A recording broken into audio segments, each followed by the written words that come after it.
Hello student. हमारे सामने जे advance का प्रिज्म का एक बहुत ही शानदार क्वेश्चन है। तो रीड करते हैं, समझते हैं इस क्वेश्चन में क्या बोला जा रहा है।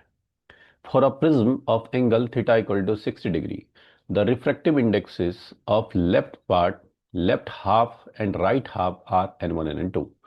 डायग्राम में देख सकते हैं, आप बोल रहा है कि इक्विलेटरल प्रिज्म है और थीटा हमारे पास गिवन है 60 डिग्री। थीटा का वैल्यू फिक्स्ड है, थीटा चेंज नहीं करेगा, 60 डिग्री है। और रिफ्रैक्टिव इंडेक्स लेफ्ट पार्ट का n1 और n2 बोला गया है। और क्वेश्चन में दिया हुआ है कि n2 जो है बहुत बड़ा होगा n1 से, greater than equal to n1। n1 से बड़ा भी हो सकता है और इक्वल भी हो सकता है। ठीक है।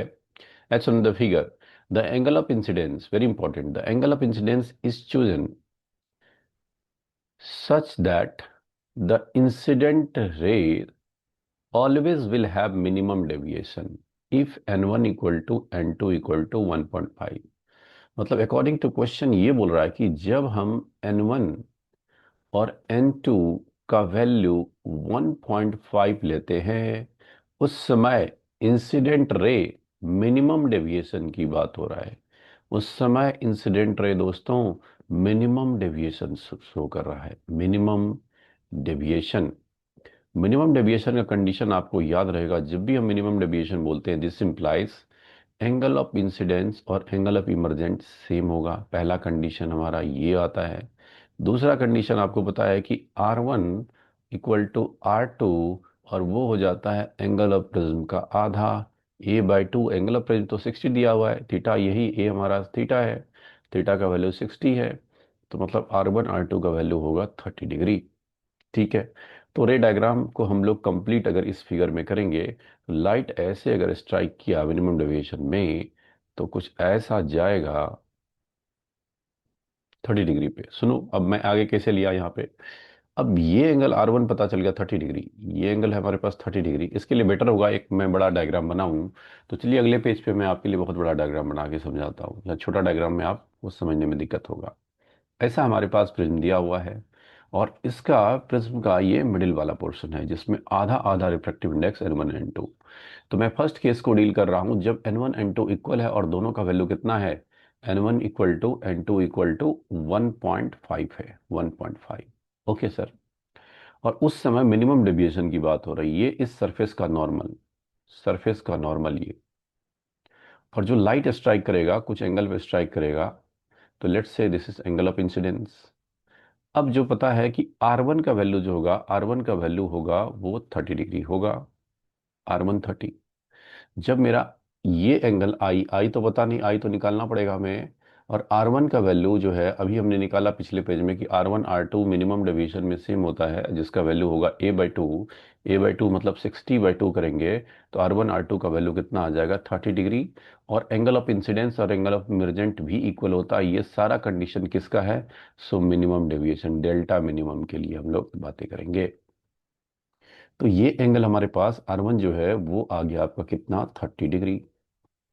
ठीक है। अब देखो ये 30 है, इक्विलेटरल आपके पास प्रिज्म है, ये 30 तो ये 60, ये एंगल 60। मतलब n1 n2 तो हमारे पास 1.5 इक्वल है, तो कोई डेविएशन तो होगा नहीं। और वैसे भी इस सरफेस पे नॉर्मली गिर रहा है, नॉर्मली गिरेगा इस सरफेस पे। तो डायरेक्ट यहां से यहां तक लाइट निकल जाएगा। और जो आपका ये है इसको मैं बोल देता हूँ क्या, दिस इज, इस पॉइंट को ए बोल देता हूँ, और इस पॉइंट को हम लोग बी बोल देते हैं। इसको ए बोलो, एंगल ऑफ प्रिज्म ए होगा। और इसको बी बोल देता हूँ, इसको सी बोल देता हूँ, और इसको ए डैश बोल देता हूँ, और इसको बी डैश बोल देता हूँ। तो इस केस में जब मिनिमम डेविएशन होगा, ए डैश बी डैश, ए डैश बी डैश पैरेलल होंगे आपके किसके, बीसी के पैरेलल होंगे, बीसी के पैरेलल। ठीक है। देख सकते हैं आप, ये एंगल 60 है तो ये भी एंगल तो 60, इक्विलेटरल प्रिज्म है तो 60 एंगल तो होगा, एंगल ऑफ प्रिज्म 60। ठीक है सर, आगे बढ़ते हैं हम लोग। तो अब आगे बढ़ते हैं हम लोग। तो यहाँ पे अगर इस सरफेस पे नॉर्मल ट्रेस करोगे, इस सरफेस का नॉर्मल अगर मैं ट्रेस करूँ, तो मुझे पता चल रहा है कि R2 भी 60 है, R2 भी 60 डिग्री है। R2 का वैल्यू भी 60 डिग्री है आपका, R2 भी आपका 60 डिग्री है। और एंगल ऑफ इमरजेंट और एंगल ऑफ इंसिडेंट तो सेम ही आएगा। ये आपका एंगल ऑफ इमरजेंट हो जाएगा, जिसको आप ई बोलेंगे, ई। तो सबसे पहले हम लोग क्या करते हैं कि स्नेल्स लॉ यूज करते हैं हम लोग for first refraction. First refraction के लिए हम स्नेल्स लॉ अगर यूज करेंगे तो बाहर में तो एयर हमारे पास है, air air air refractive index 1 लेंगे हम लोग, और N1 N2 जिसका वैल्यू क्वेश्चन में दिया हुआ है कि 1.5 आप यूज करेंगे, 1.5 स्नेल्स लॉ यूज करोगे, 1 sin i equal to N1 sine R1। और मेरे पास जो साइन आई इक्वल टू हो जाएगा, N1 का वैल्यू है 1.5, R1 है 30 डिग्री, 30 डिग्री मतलब साइन 30 1/2, 1/2 मतलब साइन आई का वैल्यू जो हो गया वो हो गया 3/4।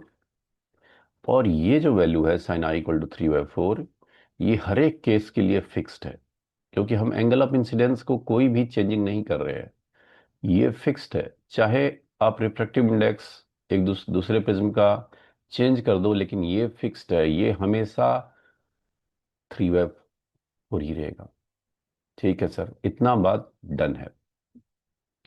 ओके, अब हम लोग, ये फर्स्ट पार्ट ऑफ क्वेश्चन था, पहले पार्ट क्वेश्चन का मैंने काम कर लिया। पहले पार्ट में बोल रहा था कि जब हमारे पास एंगल ऑफ इंसिडेंस को हम इस तरह लिया गया मिनिमम डेविएशन की कंडीशन में, N1 N2 इक्वल है, मिनिमम डेविएशन का सारा कंडीशन हमने यूज करके साइन आई पे हमने काम कर लिया। अब क्वेश्चन आगे पढ़िए। For the case of unequal refractive indexes N1 का वैल्यू n ही है और n कितना है 1.5, N1 equal to N2 equal to n है 1.5, बट N2 का वैल्यू हो गया n से थोड़ा सा चेंज हो गया, डेल्टा n, और delta n is much much less than small n दिया हुआ है। द एंगल ऑफ इमरजेंस जो पहले I हुआ करता था अब हो गया I plus delta E. Which of the following statement correct होगा? हमारे पास चार ऑप्शंस दिया हुआ है। तो इस पार्ट को, सेकेंड पार्ट को हम लोग डील करते हैं कि जब हमारे पास अनइक्वल रिफ्रैक्टिव इंडेक्सेस है तो कैसे डायग्राम दिखेगा। तो उस केस का डायग्राम चलिए आइए आपके लिए मैं ड्रॉ करता हूं। ध्यान से एक बात को समझना है, और बहुत ही शॉर्ट आंसर मैं दूंगा इसका, और आप देखेंगे बुक में तो बहुत बड़ा बड़ा आंसर रहता है। तो देखो ध्यान से हम फोकस करते हैं क्या, इस बार जो है प्रिज्म, प्रिज्म का रिफ्रैक्टिव इंडेक्स अनइक्वल है, अनइक्वल है। ठीक है, क्वेश्चन बोल रहा है कि N1 का वैल्यू होगा n, और N2 का जो वैल्यू होगा वो n प्लस डेल्टा n होगा। और हम लोग को पता है कि n का वैल्यू कितना है दोस्तों, n इज 1.5, क्वेश्चन में दिया हुआ है n का वैल्यू 1.5 है।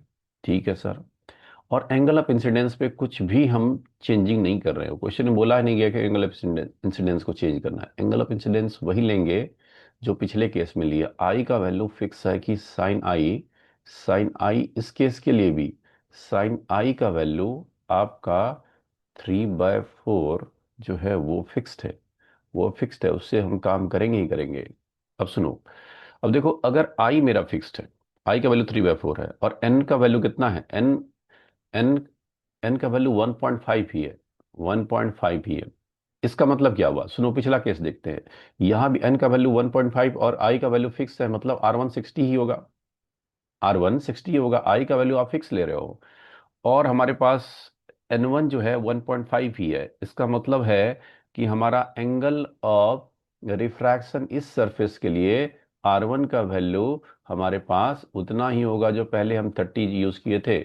और एंगल ऑफ प्रिज्म इस केस में भी ए ही है, एंगल ऑफ प्रिज्म ए, और ए का वैल्यू हमारे पास है पता, जितना है, मतलब ए का वैल्यू कितना है 60 डिग्री, वो तो हमें पता है।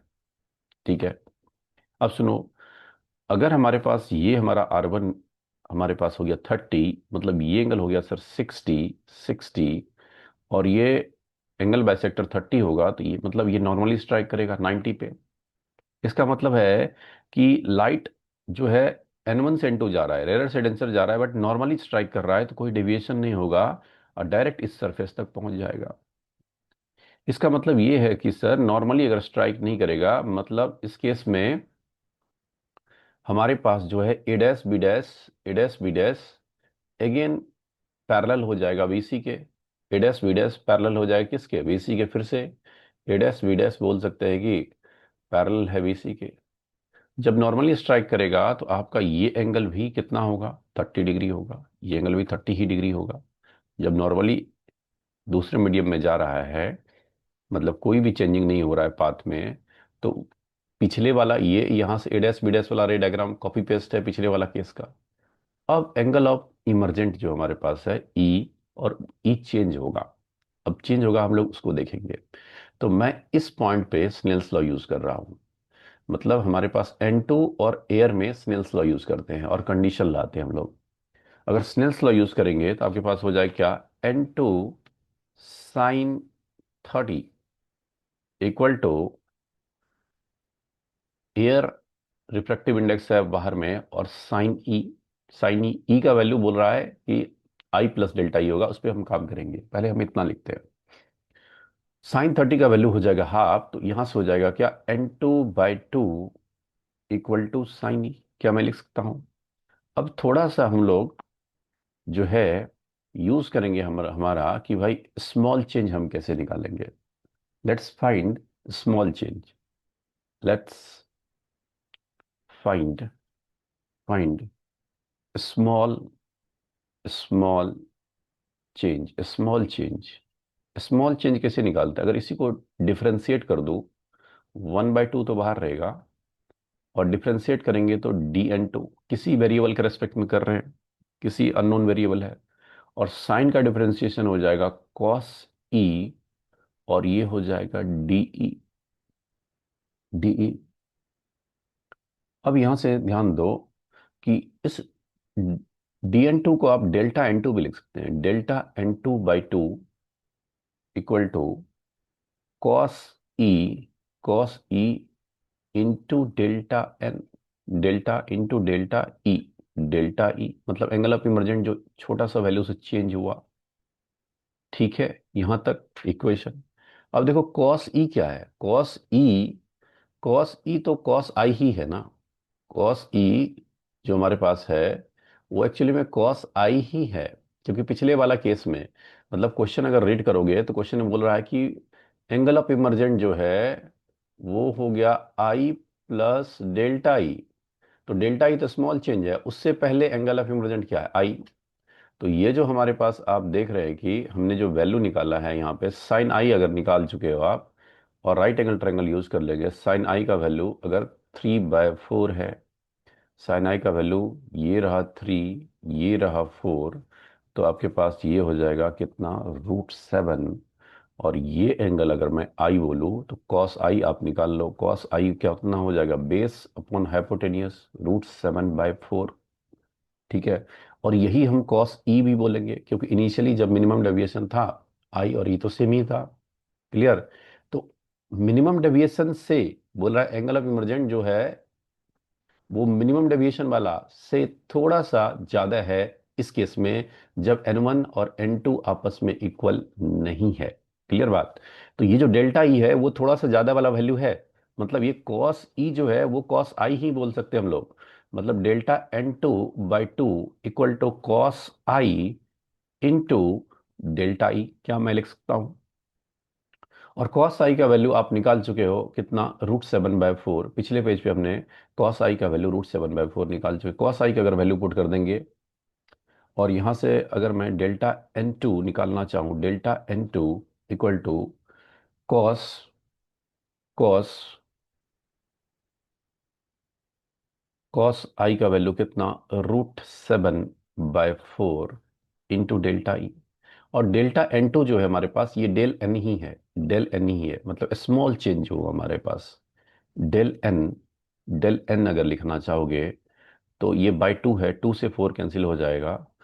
तो √7/2 इंटू डेल्टा ई, ये हमारे पास रिलेशन आ गया। अब इसी रिलेशन से आपके सारे ऑप्शन सॉल्व हो जाएंगे। मतलब हमने दूसरे वाले केस में जब अनइक्वल रिफ्रैक्टिव इंडेक्स है तो delta N is small change in refractive index. और जो एंगल ऑफ इमर्जेंट है हमारे पास, एंगल ऑफ इमर्जेंट बोल रहा है कि ये जो होगा आई आई प्लस डेल्टा ई होगा। इसमें इसमें डेल्टा ई और डेल्टा एन में हमने रिलेशन ले आया। Delta N is √7/2 into delta E, और डेल्टा n2 क्या है, स्मॉल चेंज को क्या बोल रहे हैं, डेल्टा एन बोल रहे हैं हम लोग। क्लियर बात।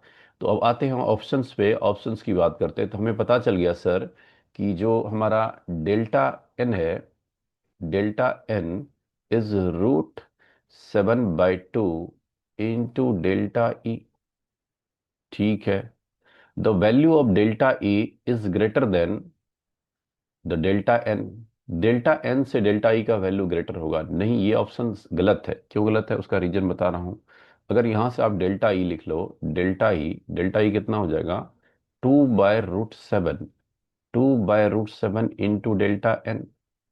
मतलब डेल्टा ई 0 पॉइंट समथिंग होगा। जो 2/√7 करेंगे तो 2/√7 करेंगे आपके पास 0 पॉइंट समथिंग होगा। मतलब डेल्टा ई जो है 0 point something of del N है। मतलब 0 पॉइंट समथिंग मतलब डेल एन से थोड़ा सा कम है। अगर कुछ फैक्टर वन से ज्यादा आता, वन से ज्यादा होता, तभी हम बोलते हैं ऑप्शन वन करेक्ट है। ऑप्शन वन आपका गलत है। Delta is proportional to del N, ये बात सही है। ऑप्शन सी अगर चेक करेंगे तो बोल रहा है कि डेल्टा ई लाइज बिटवीन 2.0 और 3.0 milli radian for delta n equal to 2.8। Put कर लो। So delta e equal to 2/√7, 2/√7 into delta n. और डेल्टा एन का वैल्यू कितना है, 2.8 इंटू 10⁻³ और इसको सॉल्व करोगे तो डेल्टा ई आएगा आपको अप्रोक्सीमेटली 2.1 मिली रेडियन आएगा। मिली रेडियन, रेडियन आएगा। मतलब 2 से 3 के बीच में आ रहा है। ऑप्शन सी करेक्ट हो गया। ऑप्शन डी बोल रहा है जो सेम डेल्टा एन 2.8, 1 से 1.6 नहीं, 2 से ज्यादा आ रहा है। ऑप्शन डी गलत है। तो ऑप्शन जो करेक्ट आंसर है ऑप्शन बी और सी है। ऑप्शन ए को मैंने क्यों गलत किया, बहुत सारे बच्चे कंफ्यूज हो जाएंगे। अगर आप 2/√7 का वैल्यू निकालोगे तो ये 0 पॉइंट समथिंग होगा। 2/√7 अगर मैं निकालूं तो मान लेट से assume 0 point something, 0 point something into 0 point जो भी 0.01, 0.02 जो भी आएगा इंटू डेल्टा एन। मतलब डेल्टा एन से बड़ा नहीं है भाई। डेल ई और डेल्टा एन हमारे पास इक्वल भी नहीं है। क्लियर बात। तो बोल रहा है कि the value of del E is greater than delta N. बिल्कुल नहीं होगा। जो फैक्टर मल्टीप्लाई है वो फैक्टर तो वन से छोटा है ना, वन से बड़ा होता तभी तो हम कमेंट करते। क्लियर बात। तो उम्मीद करूंगा कि सॉल्यूशन समझ में आया होगा। क्लियर बात। क्वेश्चन में फर्स्ट वीट में बोला जा रहा है कि मिनिमम डेविएशन, उसका कंडीशन मैंने लिखा, उससे हमने एंगल ऑफ जो इंसिडेंट्स है वो फिक्स्ड है, दोनों केस के लिए फिक्स्ड है। दूसरा केस में बोला जा रहा है क्या, कि हमारे पास n1 का वैल्यू 1.5 है, इसलिए मैंने r1 का वैल्यू 30 ही ले लिया। भाई जब i फिक्स्ड है, जब साइन i का वैल्यू ये फिक्स्ड है, ये किसी भी केस में चेंज नहीं करेगा। नहीं करेगा। क्वेश्चन में ये नहीं बोलेगा कि i को आप चेंज करो। तो एंगल ऑफ इंसिडेंस हम इस तरह ले रहे हैं कि मिनिमम डेविएशन होगा। तो i हमारा फिक्स्ड है, i फिक्स्ड है। r1 हमारे पास 30 है। अगर एक ही प्रिज्म होता तो e और i सेम होता, लेकिन यहाँ n2 को चेंज कर दिया जिसकी वजह से एंगल ऑफ इमर्जेंट थोड़ा सा चेंज हो गया डेली।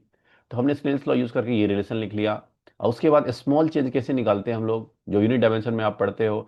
हम लोग थोड़ा सा डिफ्रेंशिएट कीजिए कि किसी अननोन वेरिएबल के रिस्पेक्ट में। तो डेल्टा n2/2 आ गया cos E into del E. So delta n2 को डेल एन भी बोल सकते हैं आप। और कॉस ई कॉस आई तो इक्वल ही है हमारे पास इनिशियल वाला। मतलब जो हमारे पास angle of emergent i plus del e से चेंज हुआ, हमें आई तो क्या है, आई तो इनिशियली ई ही है मिनिमम डेविएशन केस में। तो वहां से ये रिलेशन आ गया और इसको यूज किया हमने। तो आपके सामने दो ऑप्शन करेक्ट मिला। उम्मीद करूंगा सॉल्यूशन समझ में आया होगा।